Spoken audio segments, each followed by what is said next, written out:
Hi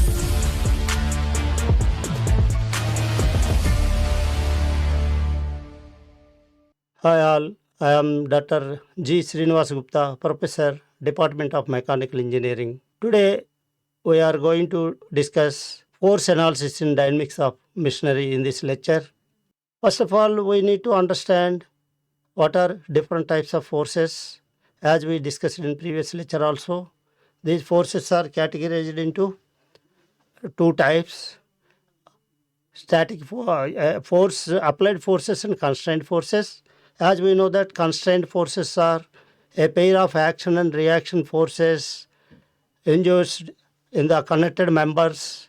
The behavior of the members depends on the nature of connectivity between the members. When we isolate the connected members, then only we consider these constraint forces.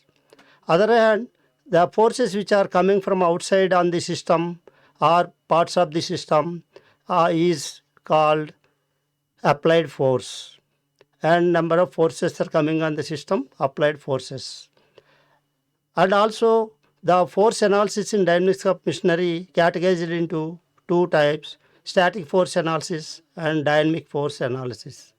In static force analysis, we only consider forces from outside, that is external forces. These are called applied forces, and we generally neglect the inertia forces. Due to the slow motion of the parts, the inertia forces can be neglected. In dynamic force of analysis, as we know that we need to consider inertia forces and inertia couples due to the accelerating masses. First we will see what is static force analysis. In static force analysis, the machines parts are move very slowly. That's why acceleration effects are neglected. Coming to the application of static force analysis in real time situation, we can have many more examples like screw jack, which is used to lift the vehicle, which involves very slow motion, slowly lifting the vehicle. Forces calculated in this case load, due to load, friction and geometry. So very slow motion need not required to consider inertia effects or inertia forces. This is used in lifting equipment also. Second one, coming to next one, toggle mechanism. It is used in clamping devices, in basically press tools and injection molding machines, sheet metal clamps, designed for large force amplification. But force is large, but speed is very slow. So inertia forces are neglected. One more application we can have: hand operated press for our riveting machine. Force transmitted in this case through linkages. Only equilibrium equations are used. This is used in workshop equipment to design various equipment in the workshop. Now coming to the dynamic force analysis, it involves D'Alembert's principle.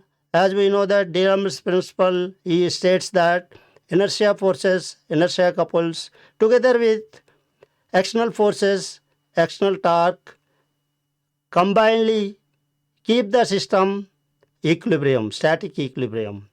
Coming to real-time applications of dynamic force analysis, we need to, if we have accelerating masses and mission is operated with high speeds, then we need to consider, because it dominates, accelerating forces are dominating, then are at least equal to external forces, then we need to consider these accelerating forces and involved torques. Examples we can have many more. For example, slider crank mechanism used in IC engines, that is car engines like those from Tata Motors or Maruti Suzuki, we know very well. In that mechanism, piston accelerates rapidly, and connecting rod also has angular acceleration, and crank rotates with high speed. So inertia forces are very important to consider. Similarly, we can take one more example, 4-bar mechanism.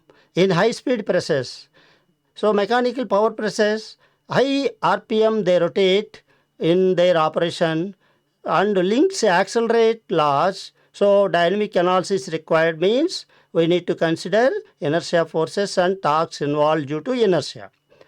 Similarly, we can have one more example, cam follower mechanism, which is used in automobile valve operation, used in IC engines.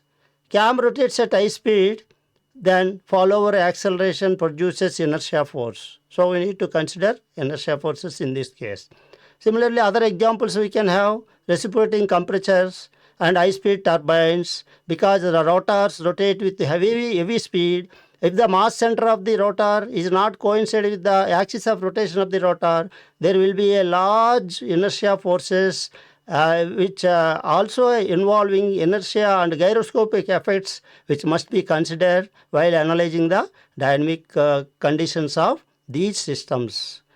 So with this, I am just concluding this lecture here, and in the next lecture we are going to see some example cases on static force analysis as well as dynamic force analysis. Thank you one and all. Like, share, comment, and subscribe VNR Digital Learning Resource YouTube channel.